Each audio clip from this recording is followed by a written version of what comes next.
2024 ಮಹಾಭಾರತದ ಮಹಾ ಸಮೀಕ್ಷೆಯ ಗುಟ್ಟು. ರಾಮ ಮಂದಿರ ಲೋಕಾರ್ಪಣೆಯ ಬಳಿಕ ಮೊದಲ ಸರ್ವೆ. ಮೋದಿ ವರ್ಸಸ್ ಇಂಡಿಯಾ ಮೈತ್ರಿಯ ಭವಿಷ್ಯ ಏನು? ರಾಮ ಮಂದಿರ ಲೋಕಾರ್ಪಣೆಯ ನಂತರ ಮೊದಲ ಸರ್ವೆ ಇದು. ಮೋದಿ ವರ್ಸಸ್ ಇಂಡಿಯಾ ಮೈತ್ರಿಕೂಟ.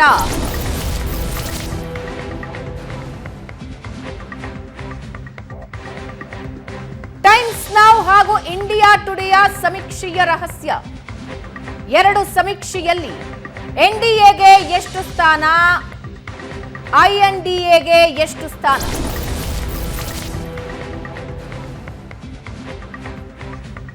ಮೋದಿ ವಿರೋಧಿಗಳ ನಿದ್ದೆಗೆಡಿಸಿದ್ವ ಈ ಎರಡೂ ಸಮೀಕ್ಷೆಗಳು.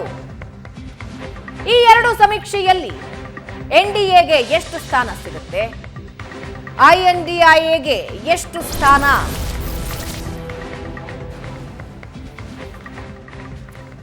ಲೋಕಸಭಾ ಚುನಾವಣೆಯ ದಿನಗಳು ಹತ್ತಿರ ಆಗ್ತಾ ಇದೆ. ಟಿಕೆಟ್ ಆಕಾಂಕ್ಷಿಗಳು ದುಂಬಾಲು ಬೀಳ್ತಾ ಇದ್ದಾರೆ. ಮತ್ತೊಂದು ಕಡೆ ಟಿಕೆಟ್ ಲೆಕ್ಕಾಚಾರಗಳು ನಡೀತಾ ಇವೆ. ಇದೆಲ್ಲದರ ನಡುವೆ ಮತ್ತೊಂದು ಸಲ ನಾವೇ ಅಧಿಕಾರಕ್ಕೆ ಬರ್ತೀವಿ ಅಂತ ಮೋದಿ ಮತ್ತೆ ಹೇಳ್ತಿದ್ದಾರೆ. 400 ಪಾರ್, ಎನ್ಡಿಎ 400 ಪಾರ್ ಬರುತ್ತೆ ಅಂತಿದ್ದಾರೆ, 400ಕ್ಕೂ ಹೆಚ್ಚು ಸ್ಥಾನಗಳನ್ನ ಅಂತ. ಈ ಎಲ್ಲದರ ನಡುವೆ ಟೈಮ್ಸ್ ನೌ ಮತ್ತು ಇಂಡಿಯಾ ಟುಡೇ ಮಹಾ ಸಮೀಕ್ಷೆನ ನಡೆಸಿವೆ. ಈ ಸಮೀಕ್ಷೆಯಲ್ಲಿ ಏನು ಗೊತ್ತಾಗಿದೆ? ಯಾವ ಪಕ್ಷಗಳಿಗೆ ಎಷ್ಟೆಷ್ಟು ಸ್ಥಾನ, ಯಾವ ಮೈತ್ರಿಕೂಟಗಳಿಗೆ ಎಷ್ಟೆಷ್ಟು ಸ್ಥಾನ, ಅಂಕಿ ಅಂಶಗಳನ್ನ ನಾವಿವತ್ತು ನಿಮ್ಮ ಮುಂದೆ ಇಡ್ತಾ ಇದ್ದೀವಿ.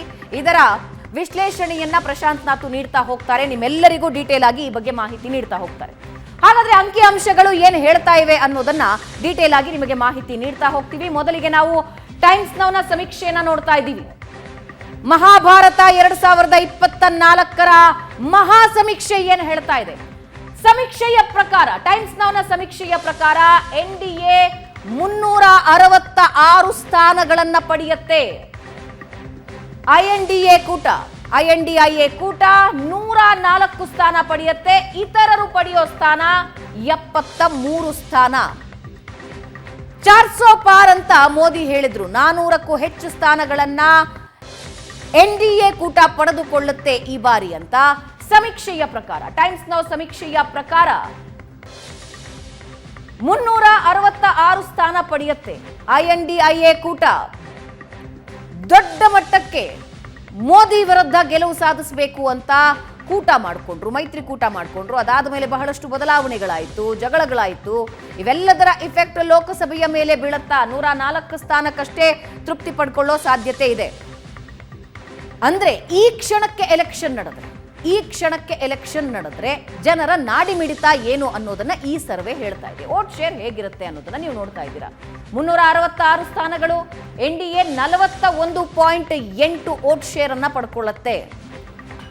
ಇಂಡಿಯಾ ಕೂಟ ಅಂದ್ರೆ ಐಎನ್ಡಿಎ ಕೂಟ 104 ಸ್ಥಾನಗಳನ್ನ ಪಡೆದು 28.6% ಮತಗಳನ್ನ ಪಡೆದುಕೊಳ್ಳುತ್ತೆ. ಇತರರು 73 ಸ್ಥಾನಗಳನ್ನ ಪಡಿತಾರೆ.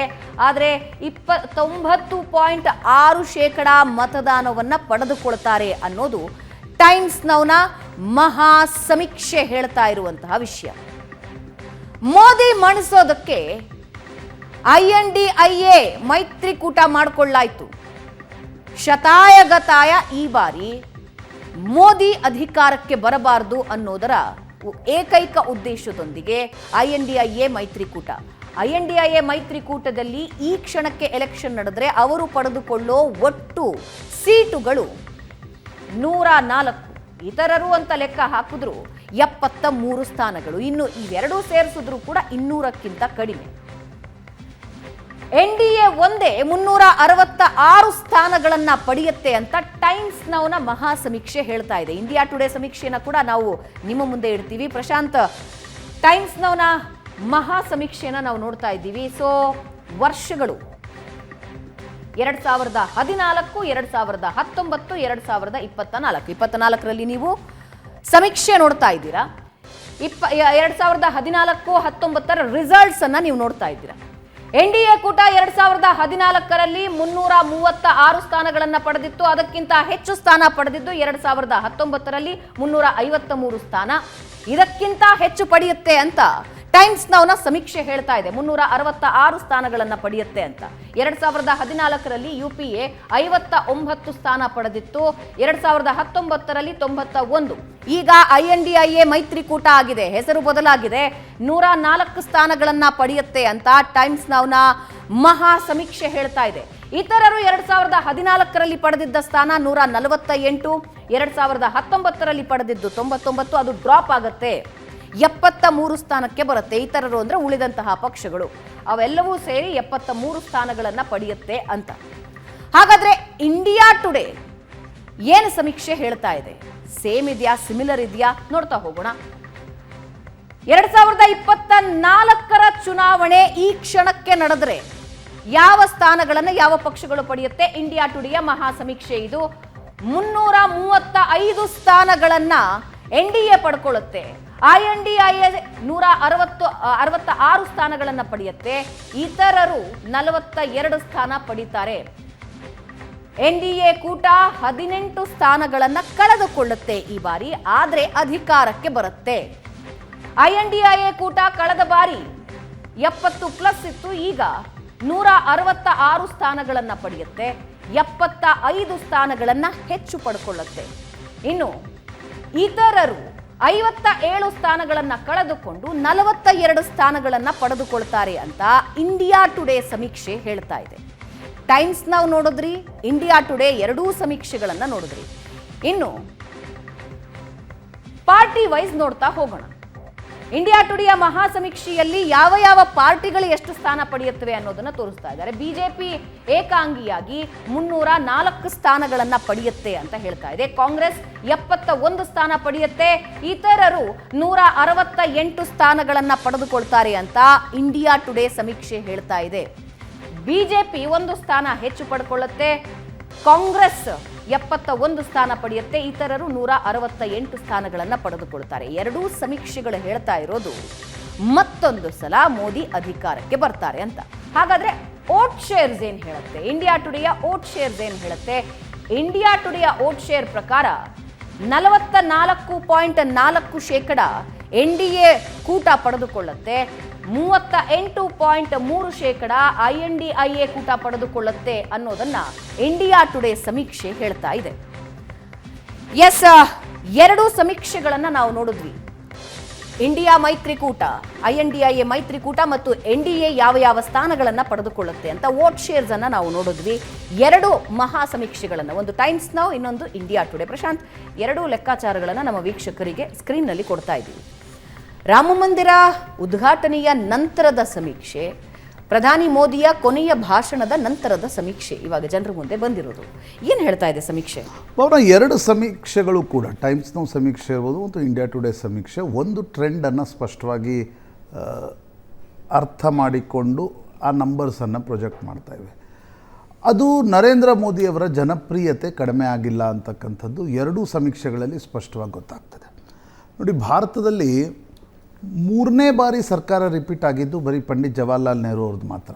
52, 57ರ ನಂತರ 62ರಲ್ಲಿ ರಿಪೀಟ್ ಆಯಿತು. ಹೀಗಾಗಿ ನರೇಂದ್ರ ಮೋದಿ ಅವರ ಸರ್ಕಾರ 3ನೇ ಬಾರಿ ರಿಪೀಟ್ ಆಗುತ್ತಾ ಅಂತಕ್ಕಂಥದ್ರ ಬಗ್ಗೆ ಅತಿ ಹೆಚ್ಚು ಕುತೂಹಲ ಇದೆ. 14, 19ರ ನಂತರ 24ರಲ್ಲೂ ಕೂಡ ರಿಪೀಟ್ ಆಗುತ್ತಾ ಅಂತಕ್ಕಂಥದ್ದು, ಆ ಕುತೂಹಲದ ದೃಷ್ಟಿಯಿಂದ ಈ ಸರ್ವೆಗಳನ್ನು ನೋಡಬೇಕು ಅಂತಕ್ಕಂಥದ್ದು ಒಂದು.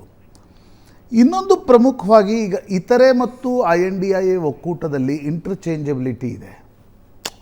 ಇದರಲ್ಲಿ ಕಾಂಗ್ರೆಸ್, ಈಗ ಇಂಡಿಯಾ ಟುಡೇ ಸಮೀಕ್ಷೆ ಏನು ಹೇಳ್ತಾ ಇದೆ, ಕಾಂಗ್ರೆಸ್ 71ರವರೆಗೆ ತಲುಪಬಹುದು. ಅಂದರೆ ಏನು, ಕಾಂಗ್ರೆಸ್ ಹೆಚ್ಚು ಕಡಿಮೆ ಒಂದು 16 ಸೀಟ್ಗಳನ್ನು ಹೆಚ್ಚಿಗೆ ಮಾಡಿಕೊಳ್ಳುತ್ತೆ ಅನ್ನೋದು ಬಿಟ್ಟರೆ, ಉಳಿದ ರಾಜಕೀಯ ಪಕ್ಷಗಳು ಕೂಡ ಏನು INDIA ಒಕ್ಕೂಟದಲ್ಲಿವೆ ಅವು ಸಣ್ಣ ಸಣ್ಣ ಮಾರ್ಜಿನಲ್ ಗೇನ್ ಮಾಡ್ತಾ ಇವೆ. ಫಾರ್ ಎಕ್ಸಾಂಪಲ್, ಈಗ ಅಖಿಲೇಶ್ ಯಾದವ್ ಅವರು ಕಳೆದ ಬಾರಿ ನಿಮ್ಗೊಂದು 5 ಸೀಟ್ಗಳನ್ನು ಗೆದ್ದಿದ್ರು, ಈ ಬಾರಿ ಅವರು ಲೂಸ್ ಮಾಡ್ತಿದ್ದಾರೆ, ಲಾಲು ಗೇನ್ ಮಾಡ್ತಿದ್ದಾರೆ. ಮಹಾರಾಷ್ಟ್ರದಲ್ಲಿ ಇಂಡಿಯಾ ಟುಡೇ ಸಮೀಕ್ಷೆ ಪ್ರಕಾರ ಶರದ್ ಪವಾರ್ ಮತ್ತು ಉದ್ಧವ್ ಠಾಕ್ರೆ ಗೇನ್ ಮಾಡ್ತಿದ್ದಾರೆ. ಪಶ್ಚಿಮ ಬಂಗಾಳದಲ್ಲಿ ಮಮತಾ ಬ್ಯಾನರ್ಜಿ ಸ್ವಲ್ಪ ಮಟ್ಟಿಗೆ ಗೇನ್ ಮಾಡ್ತಾ ಇದ್ದಾರೆ. ಆದರೆ ಈಗ ಇಂಡಿಯಾ ಟುಡೇ ಸಮೀಕ್ಷೆ ಮತ್ತು ಟೈಮ್ಸ್ ನೌದಲ್ಲಿ ಸ್ವಲ್ಪ ಅಂತರ ಇರತಕ್ಕಂಥದ್ದು. ಮಮತಾ ಬ್ಯಾನರ್ಜಿ ಅಲೈನ್ಸ್ ಪಾರ್ಟ್ನರ್ ಹೌದು, ಅದರ ಜೊತೆಗೆ ಸ್ಪರ್ಧಿಸ್ತಾರ ಇಲ್ವಾ ಅಂತಕ್ಕಂಥದ್ರ ಬಗ್ಗೆ ಗ್ಯಾರಂಟಿ ಇಲ್ಲ. ಹೀಗಾಗಿ ಅದರ್ಸ್ ಮತ್ತು INDIAಯಲ್ಲಿ ಸಾಕಷ್ಟು ಇಂಟರ್ಚೇಂಜಬಿಲಿಟಿ ಇದೆ. ಆದರೆ NDA ಒಕ್ಕೂಟ ತನ್ನ ಒಂದು ಪ್ರಾಬಲ್ಯವನ್ನು ಉತ್ತರದ ರಾಜ್ಯಗಳಲ್ಲಿ ಮಗದೊಮ್ಮೆ ಪ್ರಸ್ತುತಪಡಿಸ್ತಾ ಇದೆ ಅಂತಕ್ಕಂಥ. ಈಗ ಟೈಮ್ಸ್ ನಾವು ಸಮೀಕ್ಷೆ ಪ್ರಕಾರ ಉತ್ತರ ಪ್ರದೇಶದಲ್ಲಿ 77 ಸೀಟ್ಗಳವರೆಗೆ ಹೋಗ್ಬೋದು ಅಂತ. ಅಂದರೆ 2014ರಲ್ಲಿ 73 ಇತ್ತು, 19ರಲ್ಲಿ 62 ಇತ್ತು, ಹೆಚ್ಚು ಕಡಿಮೆ 15 ಸೀಟ್ಗಳನ್ನು ಅಲ್ಲೇ ಗೇನ್ ಮಾಡುತ್ತೆ ಅನ್ನೋದು ಟೈಮ್ಸ್ ನಾವು ಸಮೀಕ್ಷೆ ಹೇಳ್ತಾ ಇದೆ. ಕೆಲವು ರಾಜ್ಯಗಳಲ್ಲಿ ಮಹಾರಾಷ್ಟ್ರದಲ್ಲಿ ಸ್ವಲ್ಪ ಕಳ್ಕೊಳ್ಬೋದು, ಬಿಹಾರದಲ್ಲಿ ಒಂದು 3-4 ಸೀಟ್ಗಳನ್ನು ಕಳ್ಕೊಳ್ಬೋದು, ಆದರೆ ಮಧ್ಯಪ್ರದೇಶ, ರಾಜಸ್ಥಾನ್, ಛತ್ತೀಸ್ಗಢ ಮತ್ತು ಗುಜರಾತ್ ಇವು ಕಂಪ್ಲೀಟ್ ಸ್ವೀಪನ್ನು BJP ಮಾಡುತ್ತೆ, ದಿಲ್ಲಿಯನ್ನು ಸ್ವೀಪ್ ಮಾಡುತ್ತೆ ಅನ್ನೋದನ್ನು ಟೈಮ್ಸ್ ನೌನ ಸಮೀಕ್ಷೆ ಹೇಳ್ತಾ ಇದೆ. ಇಂಡಿಯಾ ಟುಡೇ ಕೂಡ ಹೆಚ್ಚು ನೋಡಿ ±4 ಅಂತೂ ನೀವು ಸರ್ವೆಗಳಲ್ಲಿ ತೆಗೆದುಕೊಂಡೇ ಹೋಗಬೇಕು. ಹಾಗೆ ನೀವು ಸೀಟ್ ಅಕ್ಯುರಸಿಯನ್ನು ನೋಡಬೇಡಿ, ಟ್ರೆಂಡನ್ನು ನಿಶ್ಚಿತವಾಗಿ ಟೈಮ್ಸ್ ನೌ ಮತ್ತು ಇಂಡಿಯಾ ಟುಡೇ ಸರ್ವೆಗಳು ತೋರಿಸ್ತಾ ಇವೆ. ನರೇಂದ್ರ ಮೋದಿಯ ಪಾಪ್ಯುಲಾರಿಟಿ ಕಡಿಮೆ ಆಗಿಲ್ಲ. ನೋಡಿ ಭಾವನಾ, ನನಗನ್ಸುತ್ತೆ ನರೇಂದ್ರ ಮೋದಿ ಸರ್ಕಾರವನ್ನು ಅಂದರೆ ಇಳಿಸ್ಬೇಕು ಅಂತಕ್ಕಂಥದ್ದೇನು INDA ಒಕ್ಕೂಟದ ಕನಸಿತ್ತು, ಅದು ನನಸಾಗಬೇಕಾದ್ರೆ ಇವತ್ತೇನು ಕಾಂಗ್ರೆಸ್ ಇಂಡಿಯಾ ಟುಡೇ ಸಮೀಕ್ಷೆ 71 ತೋರಿಸ್ತಾ ಇದೆ, ಇಟ್ ಶುಡ್ ರೀಚ್ 120. ಅಂದರೆ 71, 120 ನಡುವೆ 50 ಸೀಟ್ಗಳು ಬರ್ತವೆ, ಅವು BJP ಸೀಟ್ಗಳು ಬರ್ತವೆ. BJP ಈಗೇನು 306 ತೋರಿಸ್ತಾ ಇದೆ. ಒಂದು ವೇಳೆ ಸರ್ಕಾರ ರಚನೆಯ ಕಗ್ಗಂಟು ಮಾಡಬೇಕಾದ್ರೆ ಕಾಂಗ್ರೆಸ್ BJPಯನ್ನು 250 ಮೊದಲು ತಡಿಬೇಕು, ಕಾಂಗ್ರೆಸ್ 120 ಆಸ್ಪಾಸ್ ಹೋಗಬೇಕು. ಮೂರನೇ ಚುನಾವಣೆಯಲ್ಲೂ ಅದಾದಂತೆ ಕಾಣ್ತಾ ಇಲ್ಲ. ಕಾಂಗ್ರೆಸ್ಗೊಂದು ಮಾರ್ಜಿನಲ್ ಗೇನ್ ಸ್ವಲ್ಪ ಮಟ್ಟಿಗೆ ಪಂಜಾಬ್ನಲ್ಲಿ, ಕೇರಳದಲ್ಲಿ, ಕರ್ನಾಟಕದಲ್ಲಿ, ತೆಲಂಗಾಣದಲ್ಲಿ ಸ್ವಲ್ಪ ಮಟ್ಟಿಗೆ ಕಾಂಗ್ರೆಸ್ಗೆ ಮಾರ್ಜಿನಲ್ ಗೇನ್ ಕಾಣ್ತಾ ಇದೆ. But it is not substantial.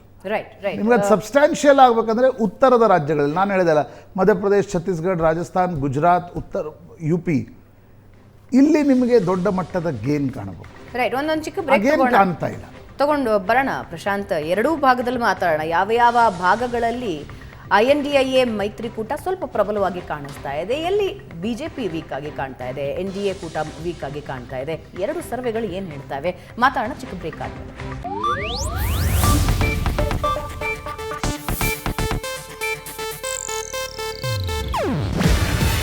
ಇದು ಏಷ್ಯಾನೆಟ್ ನ್ಯೂಸ್ ನೆಟ್ವರ್ಕ್ ಪ್ರಸ್ತುತಿ.